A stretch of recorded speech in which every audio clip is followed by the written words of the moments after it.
And it'll fade. Start talking when it fades.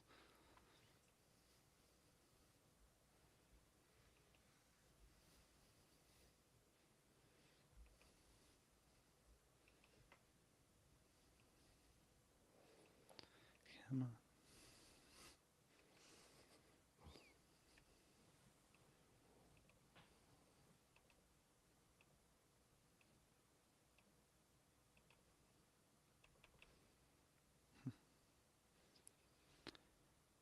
Okay. We just got to hit it. All right, nice. All right, what's up? We're live. Welcome to Split the Defense Hockey Podcast. I'm Jordan Webster with Craig Pearce and producer Ted Evans. Presented today by LaForest Electrical Contractors, professional and efficient service since 2004, serving the Kingston and surrounding areas. What a Leafs game we just watched. What a team. Honestly, the first thing I want to talk about is that the Leafs have went to overtime in the last 4 or 5 games. And we talked a couple weeks ago about how they need to dominate. Like, they just aren't doing it. This team may be winning games, but, like, they still aren't doing it for me. Yeah, it's also taking a toll on my mental health because the amount of anxiety I get throughout these games, then like it's especially the last two going to shootouts. It's just, oh man, I'm getting like these games. I'm glad that they're winning, but it's just making me think more and more that it's just a like middle of the road team. Like I You know, I used to work with a guy, and he told me not to worry in November and December when things are going bad, because that's the time, and that's when the GM is evaluating the team, and they'll fix it. What you don't want is false hope like the Leafs used to give us every year, right? This was 10, 15 years ago when I was working with this guy. And you don't want to be really, really, really good going into December, but we see all the flaws. We know what the problems are. And you're still winning games, and then playoffs come, or the near end of the season comes, even the dog days, and things start to go downhill.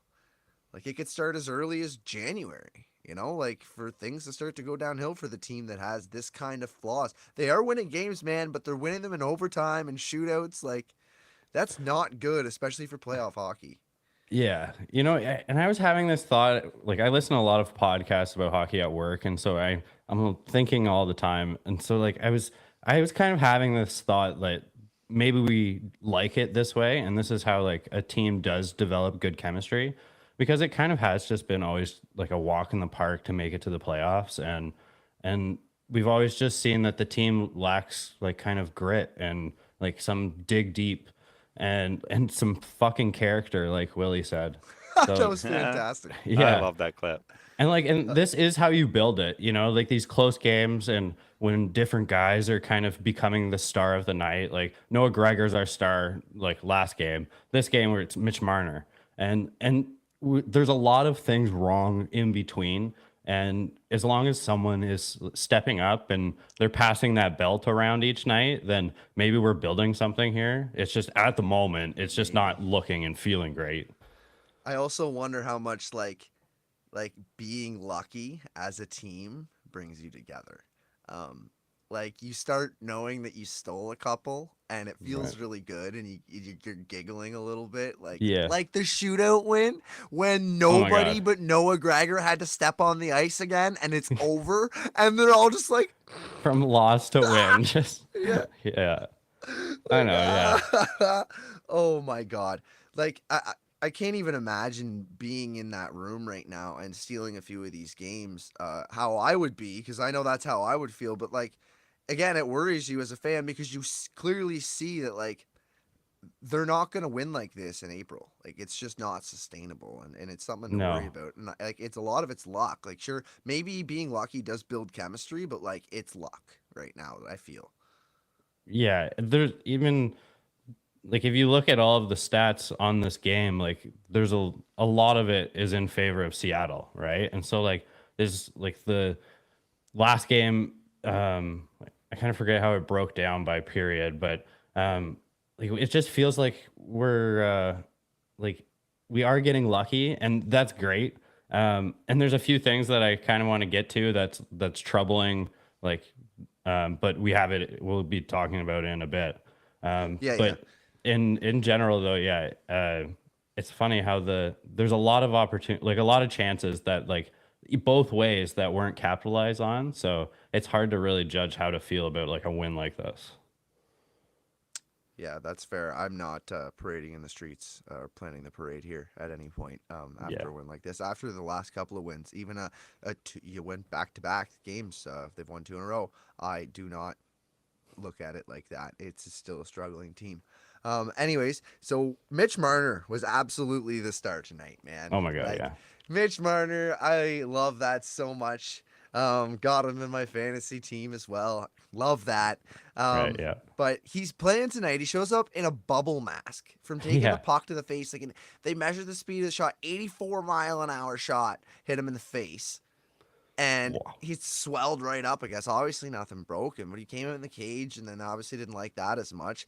And came out in the bubble and like, don't ever take the bubble off ever again. Like, Yeah. just like keep it on until it doesn't work anymore. Like, he was so good tonight. He had not only did he have the shootout winner, right, CP? Like, he scored a hattie. We have the stats here. So we had the first goal was a power play goal. Nylander assist. Oh my God, I want to talk about that.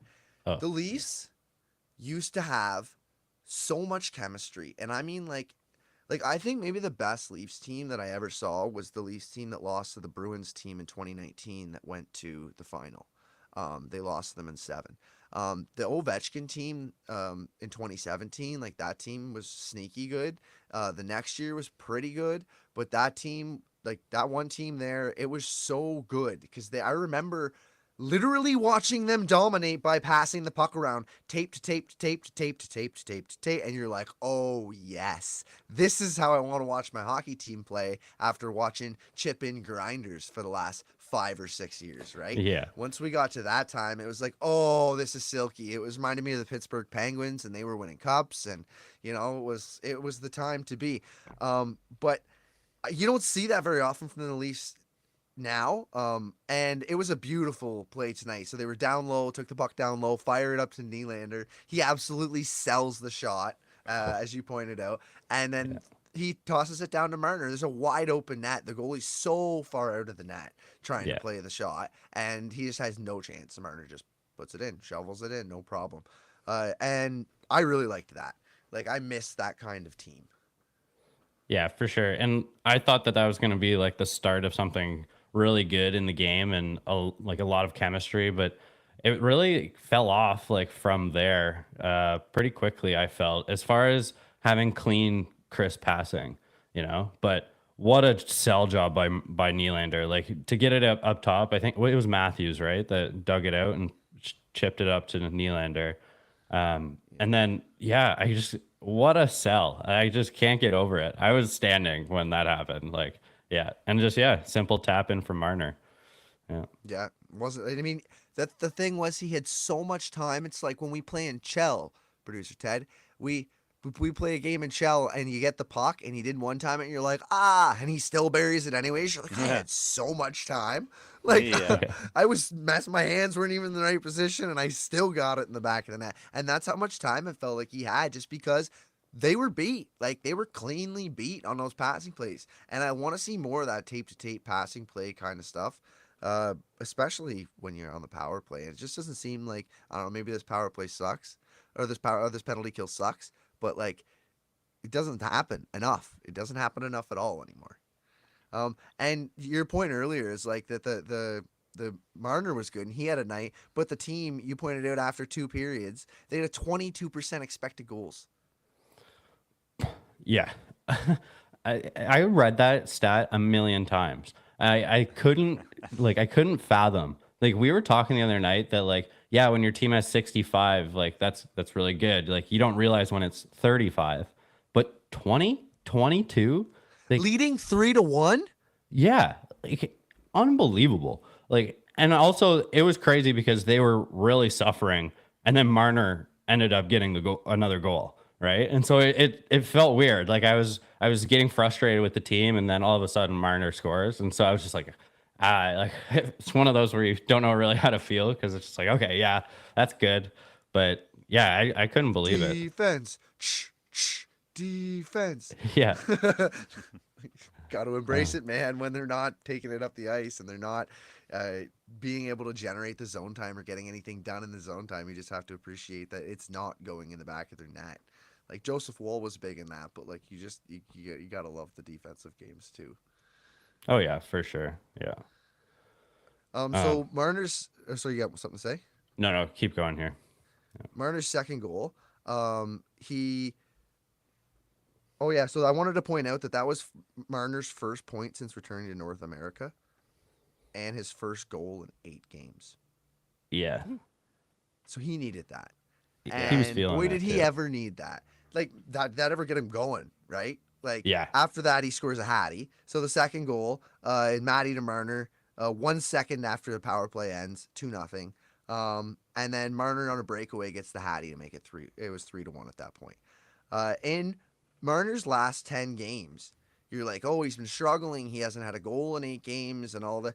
He's got 2 goals, 9 assists, and a plus minus and -2, which isn't great, but like that's his last 10 games. it feels different than that though. Like It it's does. it's not about the points to me. I mean, I would say it's about the points if he only had one or something, but this is where it's just how he's been able to control the puck. Like he just seems like he hasn't been able to really like receive passes. He's kind of chucking it into nowhere, like no look pass that sometimes when it looks great when he is successful, but when it doesn't work and he's not really on it, then it just looks like he's like just giving the puck away, you know, like Yep. um so it's great that he's been continuing to get some points throughout this period, but he hasn't looked good. And it might have to do with his line mates more than him because we have a bit of a switch and now we're seeing a bit of a switch. Yeah. Well, so what are you accusing Austin Matthews of being the problem? We'll talk about that later. Yeah. Um, Mitch Marner's line was really the only line that was going tonight, though. You're right. Like, absolutely. With a 22% expected goals, for the Bertuzzi, Tavares, Marner line had a 97% expected goals for a 5-on-5 through 2 periods. Like, that's nuts. I know it's on 5-on-5, we're skewing stats a little bit, but like, that's nuts. How do you get a stat that good and be that bad? Like, they also had a shot attempts at 81.8% of shot attempts when they were on the ice. So like that line dominated tonight, and the rest Well, of the team didn't. that line's been dominating for a while now. They just had a couple slow games before that because let's not call it the Willie line or the Marler line anymore. It's the Tavares line. And it's always he's been the constant here, him It and always has Bertuzzi. been. Yeah. And it just they're the ones that are controlling play game after game. It hasn't been the Matthews line. Marner hasn't been the problem there, it seems like. And so yeah, Tavares line, Bertuzzi, Marner, just yeah, Man, at this point, it might be the Bertuzzi line. Like it could be. Yeah. pretty soon, like he's really starting to come into form to be the kind of player that I was expecting Tyler Bertuzzi to be. It might have taken him a little while to get up and get going, but like he is looking better. I just like how much the puck is on his stick, how he carries it in, and how he's getting in the greasy areas. And I hate how cliche that is, but literally going in areas where it's like, why are you doing that, you fool? And he gets away with it sometimes, and that's why he does it. So sometimes I get in there and I score a goal, he says. But the other times you get punched in the face. Yeah. Why do you want to do that when it's the other times? And he's like, cause I might score a goal one time. So it's like, good for you, Bertuzzi. Yeah, that line was just absolutely electric again tonight. And you're right, they have been for like weeks now. That has been the team. Like the top line of Matthews has been struggling. Um, so the next thing I wanted to get into is Jared McCann. How bad did the Leafs Leafs legend. fuck up when they exposed Jared McCann? Should they not have just kept Jared McCann as their 7 forwards? McCann, Hall, and then fuck it, Wayne Simmons. Like, I don't even care. Justin Hall's already gone. Let him go. Like, that's Yeah. just so brutal. So brutal. Jared McCann, he's elite, man. He's now perennial 40 goal scorer. He scored the power play goal tonight, which is like money in the bank. Like, I hope you bet on that, CP. Did you? I didn't know. This was one where No. I totally forgot about it. I Missed the know. boat. Yeah, Jared Yeah. McCann. That's money in the bank. Like that's the free space on the bingo card, as Steve Dangle pointed out earlier. Yeah. That's like it's you take that. That's all What was yours. what was It's the like free last one that we did? breadsticks. The last one that we called out. What was that one? We got it too. Nice. But yeah. Free Um, spaces though, yeah. yeah, anyways, and then he scores the game tying goal. Yeah, it hurt. Jesus So like Christ. Jared McCann, how bad? Like, oh, the Leafs. When you had the chance, like you had Jared McCann and you got him for like nothing, Yeah. and like you couldn't galaxy brain a little bit to figure out how to keep this guy. I Like hated that's what really bothers me. I hated the excuse too was that they got him for this reason to For get oh him yeah, up. so And we it's like can all That just was it, accept yeah. what it. there's Yeah, no that's fast scenario where you could have kept him? Like oh my That's god. what I'm saying. Like, Yeah. have a little bit of brains to try and Yeah. figure that out. Like, he's elite, elite. Oh yeah. So he's got 3 goals and 4 points, and actually now that would be 4 goals and 5 points from when I wrote that down since being exposed in the expansion draft by the Leafs against the Leafs. I guess yeah. So he's in, and that's in 5 games. Right. So he's now point per game player against the Leafs since he's been traded against them, and he scored 40 goals.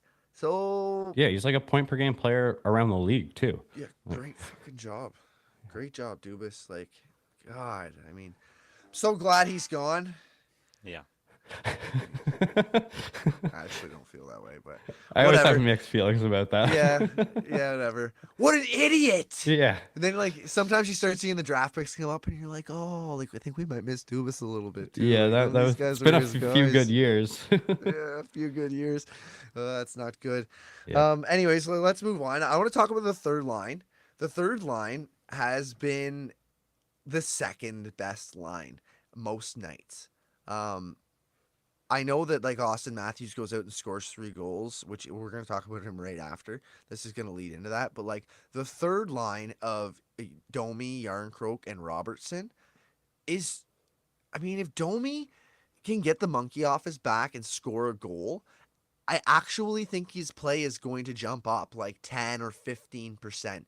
And maybe not one. Maybe that just helps him a little bit. If he gets 2 or 3 and maybe a couple, like 1 or 2 off a lucky bounce, and just kind of gets that little giggle inside of him, like, yes, they're going in now, he is going to be even better. And that line might be the third line scoring line that we've been looking for a long time.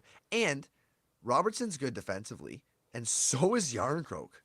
Well, Like I mean, like I don't really see them spend very much time in their own end, and when they do, they take the puck, they transition really well. So like you have to play defense. I haven't go back and have the stats, but from my memory, this is just my take. From my memory, this line, when they get the puck, they're up the ice, they're making plays. They're not up the ice and doing nothing. They're always doing something, creating. And I really like that, and I really haven't noticed like, oh, Robertson again, it's you. Oh, it's you again. It's you again. They haven't had those moments, right?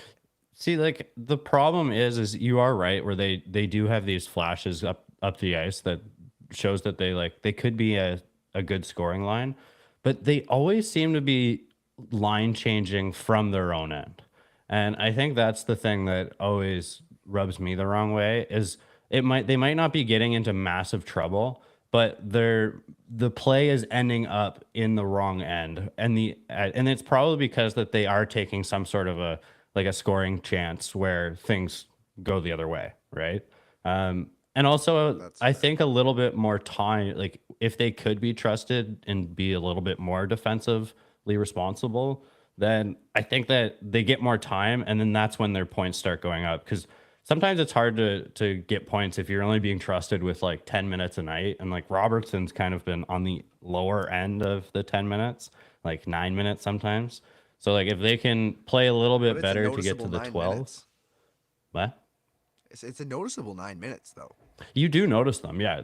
It's because they're good offensively. Like they both have skills, and they do pair with each other well. So like I think it is something that I'm not saying that they've been so bad that they've like I'm half agreeing with you. I'm seeing those flashes up front, but I am seeing that they're finishing shifts in their own end a little too often. Yeah, you know what? They really got to clean that up. And like, I guess that makes a lot of sense. They're not leaving the whole point of the game is to try to leave the table set for the next guy, right? Yeah. Even if you can't score, you're trying to leave the table set for the next guy to get a good opportunity to do it. You want to be in the offensive zone when you get off, so that way the next guy can come on in a good position to continue being good. That makes sense, but I feel like they clean that up if Domi gets this monkey off his back, because if he can score a couple of goals, I think everything changes. I think all of a sudden maybe they start to click into line. Maybe they aren't anymore. Maybe all of a sudden they figure it out and they aren't trying to create so much every single shift, that they know when to dump and get the heck off the ice. Right. Yeah. It could You just know? be timing. Yeah. And they're trying so hard to score. All of them. Like Robertson needs goals. Yarncroke wants his 20 again. And like Adomi, he hasn't scored yet. And he's like his name's a Leaf legend. Like, I mean, I have his father on my wall. Like I mean, Domi's a guy I'm willing to give a lot of slack to, just based on that I want him here for a long time. Not like I I do agree that it's probably just maybe a middle of the zone turnover problem versus doing the dump and change. But yeah, I think they can be a team once they click. A little bit of monkey off of the back, then yeah, like they're kind of all perfectly suited. Like if you're doing that NHL like build the I line, know. like one's slightly more defensive, one's slightly more of a goal scorer, and one's a playmaker, right? But Exactly. You're like, yeah, this is man. And the defensive one, what does he do? Play defense and scores goals. So you got a playmaking center and two wingers who score goals. And the one winger's really good defensively. And Robertson, I've seen him steal so many pucks from people and go into the corners in his own end. Like, he's not afraid to play anywhere, right? He's a hound, is what I'll call him. He hounds pucks. He goes after them. He's obviously been better this year of not putting himself in those vulnerable positions. But that's my take of Robertson. Like, he's not bad defensively. I'm gonna have to get stats about that, and we'll talk about that on the next one yeah, and yeah. see what his defensive stats actually are, I because want to he's dig into not. that too. Yeah, He's not bad. So what I am worried about is Austin Matthews. Okay, yeah, Austin Matthews registered tonight. He got an 8 assists. That's awesome. But he's streaky, right? So he registered his 564th career point, which is 313 goals, 251 assists, with an assist on Mitch Marner's first period goal. So that moved him past Bob Pulford for sole possession of 9th place on the Maple Leafs all-time points list.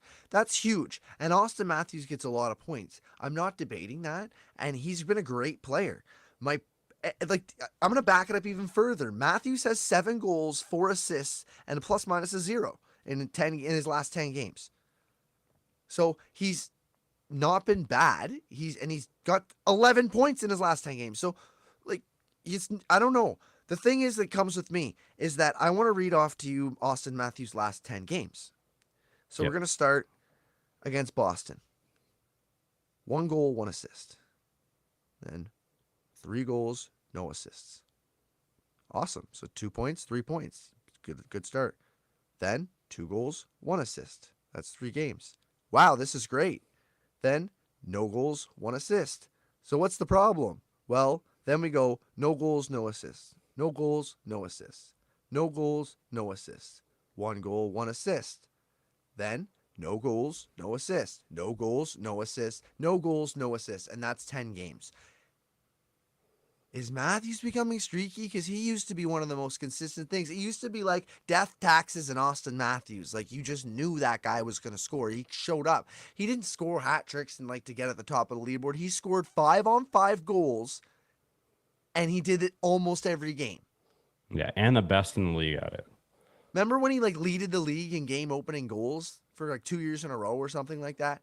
Like, I know he did for 1 year. I'm pretty sure it was the second year too, was when they were talking about it. I don't know if he finished the year, but yeah, like the guy scores all the time.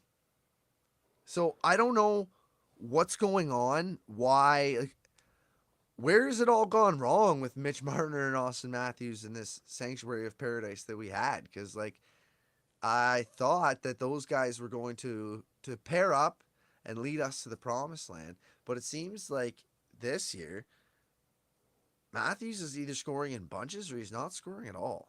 Like, he's taken multiple games in a row off, and it doesn't look like he's not trying. So like, it's hard for me to say he's taking them off. Yeah, Matthews is having a problem just winning his shifts, and so it's hard to just to think about scoring if he's constantly thinking about keeping the puck out of his own net. And like even tonight, we were talking about the Tavares line having expected goals of 97% through the whole game tonight. Matthews line has a 22 or a 20% expected goals percentage. His line. That's brutal. Yeah. Like that's just, and he's not playing against any elite players. Like the Seattle Kraken is a team that does this by committee, right? This isn't like he's matched up with McDavid and he's just trying to survive out there. Like this should be points night. Like this is a team that's not good defensively. Yeah, well, Ted will it's- tell you that team can fuck you up sometimes. Yeah. Right. Yeah. That's You got to watch. Funny that, how man. Funny how we played our playoff rival the last game, and this game we're playing the Avs playoff rival. right. Yeah. Like, That's true. who they played last year. Like, damn. Yeah. Yeah, that was a tough loss to those guys in the playoffs. But glad the Leafs got the win tonight in the shootout. God, Just barely. ugh. Yeah. Yeah. I think I just want to see Matthews more just beat the guy in front of him. Be better than the guy you're playing against. And I'm not seeing a whole lot of that. And I was thinking that maybe it's about like he's planning on building on the season. You know, how many times have maybe they ran out of gas when it comes to playoff time? And so maybe it's more of that he's pacing himself, and it could look bad now, but come like, you know, into December, January, that like he really starts turning it on. And maybe it's just something he's trying. So I don't want to totally give him a break. Like he's not being as good as who he's playing against, but I think that he gets paid over 13 million for a reason next year. Like we didn't just hand that out because we like the guy. Like this is someone that we're confident in for 8 years or 5 years now that like he can lead this team. And I think most people will agree that he is that player. It's just it's been in bunches and we do see the flashes, but not as consistent as we're used to or want him to be. But also not the first time he's gone 10 games without being absolutely amazing. Like he has gone through stretches and then, you know, 2 weeks later he's put up like. But he's been hurt in those times. We've always said like it looks like he's hurt, and he has been a lot of those times ailing with something. Like, Yeah. Is he ailing with something again? Is Austin Matthews hurt again? Like Possibly, I guess. it's just weird. He comes back and he scores 3 points, and then he scores 3 points, and then he scores 3, and then he doesn't score, and he doesn't score, and he doesn't score, and he doesn't score, and he comes back, he scores 3 goals, and then he comes back, and scores 3 points. And like what? Like, I just don't get why it's so streaky for him when he used to be like. I don't remember Austin Matthews ever being like a 4-point a night guy. Like I remember him getting 1 or 2 points, but almost every game, like almost every game he'd score. Like it was almost. Oh, it was an Austin Matthews show. Austin Matthews scored so much every single game that you cannot take Austin Matthews for plus money in a betting website to score or be an anytime goal scorer. Right. I don't know how many other people in the league are like that. Yeah, only a handful. But like not a handful even. Like just a couple. I'd say there's maybe a couple at any time where that's the case. And this is a guy that's gone 50 and 50. Like you're right. He's a consistent goal scorer. Like he's not a guy that is a hat trick machine. Like he's usually has 1 or 2 goals like most nights. So I'm not gonna bury him at this point, but No, he's still Austin Matthews. yeah. But it's just like what is happening because like it's not been the Austin Matthews that we're all used to, right? So a couple more topics quickly here. There was a scrum after someone bumped wall tonight, and I don't even remember when, and I didn't even write it down, and I don't even remember who, because that doesn't matter. The whole point is the culture seems to be changing, and I personally am thrilled with that. It's not happening nearly as much as it needs to, but it used to never happen. Like, we used to never see these Leafs go and start a ruckus after somebody bumped their goalie or hit their guy the way that they didn't like. I mean, like, they should have done it for the Bertuzzi hit tonight, too, right? It should have been huge, massive fists of brawling. That didn't happen. But I like that we are seeing it in certain situations. And I mean, if we're going to go with anything that makes sure we do every single time, it's if somebody touches your goalie, you go in there like an ape. You have to. If you don't want to fight for everything, yeah. Yeah. No, you got to. There's time and a place for sure, and that is one of those times. Don't let people fuck with your goalie. That's 101. Like that's Yeah, No, exactly. I think a lot of players will think like Bertuzzi when he gets like a stick high, like he can take care of himself. We're like you'd never want your goalie to take care of himself. You your always have goalies to and your take care of him. stars, right? Like your Well, high stars. Yeah, I sort mean, of. I also sometimes we want want Matthews to goalies to stick see up for that. himself. Yeah, there are certain ones. Yeah, like of course, yeah. There's ones. Yeah, Goalie they fights. can and they can sit a guy down, like sit Stammer down or something in the Yeah. playoffs, you know. But yeah, exactly. Mhm. Let your guys do it, but step in when it's that time and place. Yeah. Good to see them doing that. I do agree on that fully, but I'd like to add that all of us, love a good goalie fight. Oh, Oh, oh, there's not Yeah, much so, better. Yeah, so all right, let's just make sure we're on the same page here. Yeah, no, you can't let your goalie fight. You can't let your goalie fight until he goes out, he takes his mask off, he goes on a fight, and you're like, go get let him. go it. Now Go you're going and get buying him. a Go for jersey it. just because he did that. Yeah. Like, I'm fine with that. I like you so much right now. Yeah, for Very good sure. point.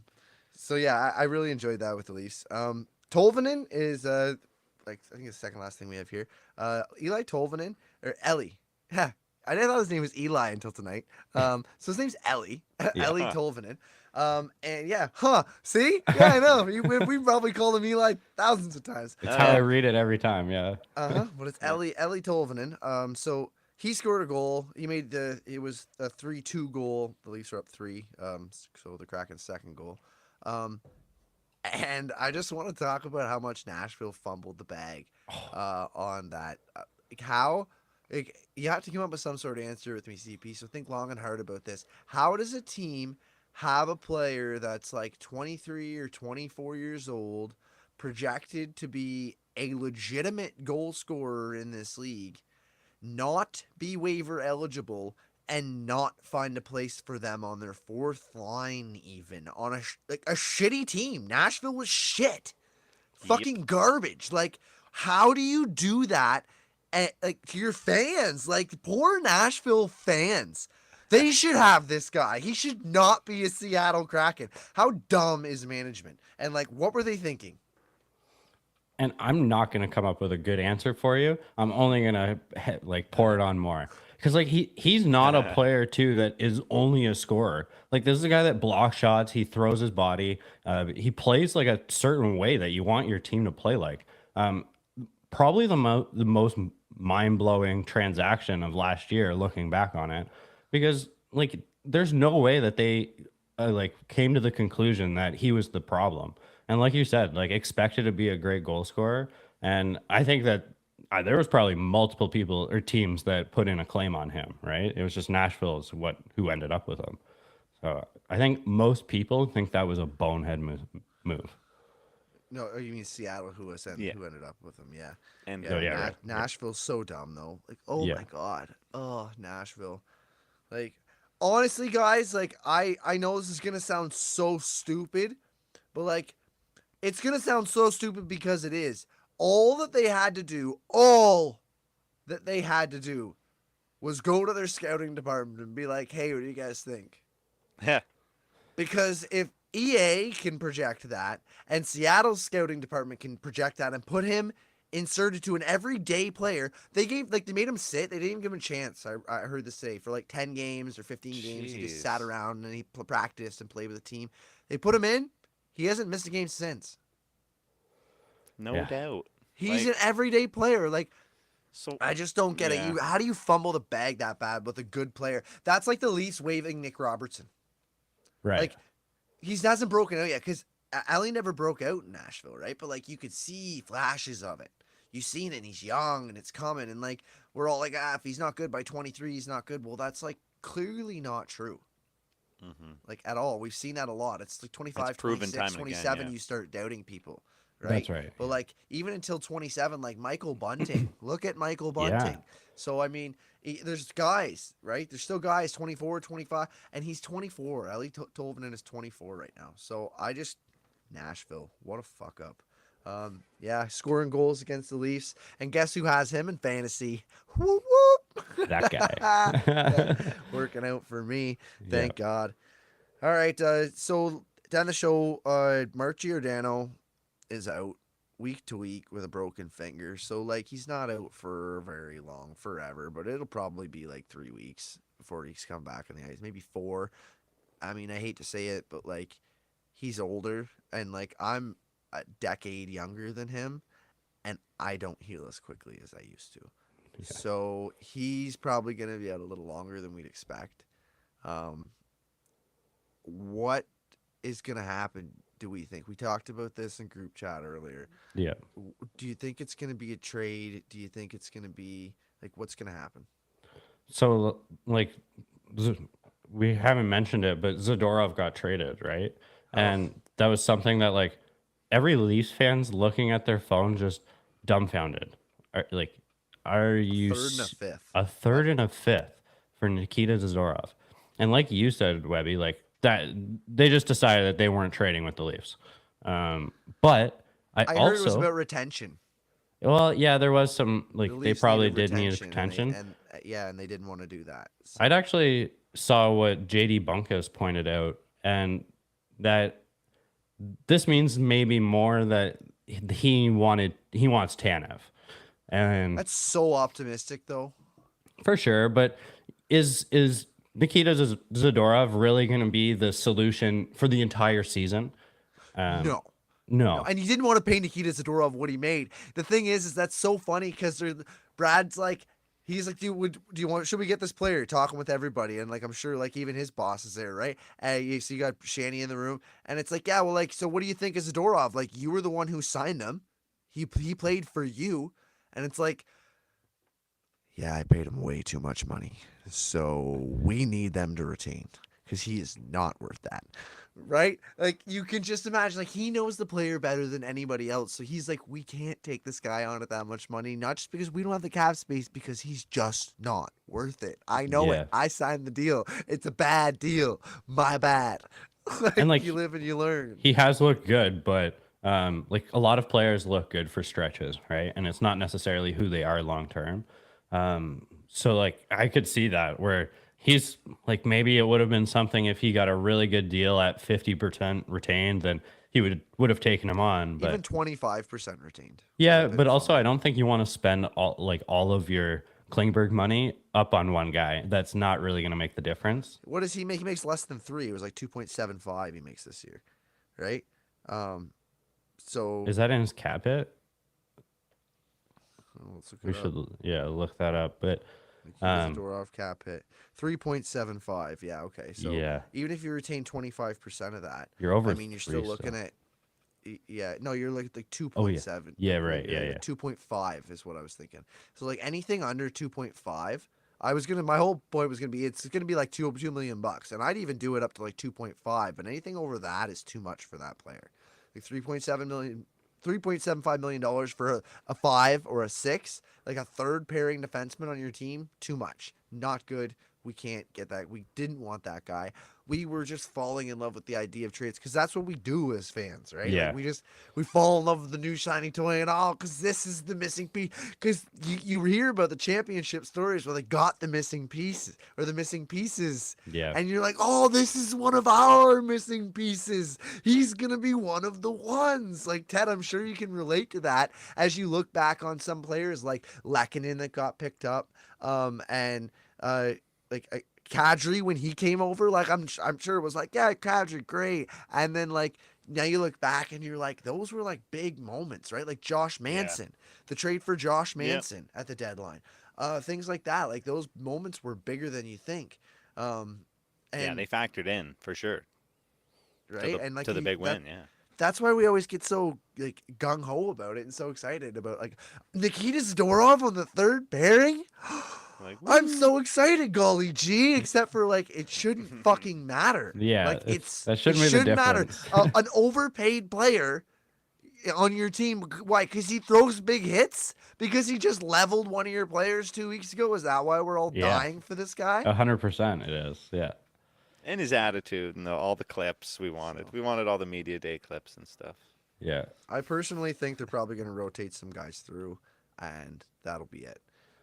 Like they're gonna wait and see until guys come back, and maybe if they find out until the news comes out that John Klingberg's done for the season. Anyways, that's when we can start to seriously speculate on a trade. because they don't really have much to work with if all of these guys were to come back. Oh Right. yeah. So like what are you gonna do right now? Right. Like there's not very much. And like there's probably gonna be guys going out the door that we even like at this point because there's no cap to keep them. I think So, it's probably also a week by week decision that you got to make based on how the team's performing. If they keep squeaking out shootout wins, then it might be good enough, right? But if they start going on a bit of a slip here, then maybe you have to reassess it, and that's when you might have to make a mistake trade. But you want to avoid that as much as possible. avoid that. Yeah. Avoid that. Yeah, week to week decisions. Week to week, like Mark Giordano and his finger, Yeah. which is probably more like 6 to weeks. But we'll see how that works out. The Leafs had a 74% expected goals in the first period, and it all went to hell for that, except for the Marner's line. Thanks everybody for I tuning also in before live. we Oh, you're gonna yeah. Okay, go ahead. We need to sing praises for Joseph Wall again, because this game does not. Both games, our last two, don't go down the way they are without him. You know, like it. Yeah, he's comforting, isn't he? So comforting. Yeah, he plays. We said it when we only saw him a few times that he plays a style that seems really settled, and we even saw tonight where he made a couple saves where he's throwing himself across the crease. So the more I watch him, the more I like him, and I think that's a guy that you need to pan out because not one of us feels good about Samsonov being in net. So I love the quote from Keith that like if you want to play more, play better. And I think he's directly talking to Samsonov. Yeah, that was pretty tough, don't you think? Like, but again, I also wondered it must be because like he's gonna cut Austin Matthews minutes, Right. Mitch Yeah. Marner. Like those guys are so valuable in so many situations. Like you're not gonna take their minutes. The next line's doing really good. The third line's been fine. The fourth line's hasn't been a problem really. Like fourth line, Noah Gregor won the game the other night for us. Like, what are you gonna complain about the fourth line for? Like Ryan Reeves even came on there and it didn't all go to shit. So I'm just saying, like, I don't really know who you're talking about if you're not talking about the goalie and why you would say that out loud like that. The overall theme surrounding our team, no, it's not, man. Yeah. You just straight up singled out your goalie, like, but whatever. I don't know what the hell happened with Samsonov between this year and last, because last year it's funny the way it looks. I absolutely trusted Samsonov, and maybe a little bit less than like an absolute. But like when you saw Matt Murray and then you saw Samsonov, you were like, "Oh yeah, Big like difference. good Matt Murray was good." Like, but after when Matt Murray got hurt, he was never the same ever Yeah. again. He was like he's terrible, and I'm sure he'd tell you that right to your face. He didn't play well at all, but he was hurt. But Samsonov looked good last year. Now this year he just looked bad. So I don't know what happened there. Yeah. I'm gonna I'm sure Keith is gonna give Samsonov a lot of games this season. Like there's plenty of back-to-backs where he'll be needed. But based on his attitude, like he's definitely going with the hot hand. He wants wins, and just his attitude on the bench in general. Just to switch to Keith for a second, but he's a coach right now that wants his team to dig deep, and he's like even tonight he's not screaming like he was yesterday or the day before, but definitely sending a message on the bench that certain things like not getting the puck in deep, not acceptable. Yeah. When did Sheldon Keefe get hired? The 18-19 season? Or was it the 19-20? I don't know. Anything around COVID is just mush years to Kind me. of a blur. Yeah. Yeah. I can't find it. Oh yeah, okay. So he was the head coach in 18-19. So let's go Okay. to 19-20. I wonder if he ever coached Joe Wool in the Oh, minors. for the minors? That's a good question, actually. No, he didn't. No. No, Okay. he was Never. maybe Okay. no, because 19-20 was the COVID season, and it was shortened, and that was Sheldon Keefe's first full season, wasn't it? Yeah, he started partially no, through the first He season parted before. was it partially through the season before that, or Yeah. partially through that season? No, the season Okay. before. So then, no, he never coached Joe Wool. He just likes the guy. So Yeah. that's the end of it. He Well, likes the goalie. We all Good like the coaches goalie. like good goalies. Yeah, it's fair enough. Yeah. That's fair enough. All right, you want to end the show? Let's go. All right. So thanks everybody for tuning in to Split the Defense. We will be back. We're back all the time. Yeah. Leafs Yeah. games, we're back after every Leafs games. I think we're going to start doing shows every Sunday for releasing on Monday. So at the beginning of each week, you'll be able to go back and look at the last week of all the hockey content, and we'll spitball through all of it and give our takes and opinions and try to deliver a little bit of useful information at the same time. So again, thanks for listening. Thanks for tuning into the live, and thanks for coming to look at a live after it's already recorded, if you came here and watched it after. Yeah. We will see you soon. Peace. Peace. Peace. I love it. You've been listening to Split the Defense. where Jordan Webster, Ted Evans, and Craig Pearce talk about the NHL and all things hockey. Split the Defense. Can be found wherever you listen to your favorite podcasts. It's also broadcasted on Amherst Island Radio, 101.3 FM, and online at CJAI.CA.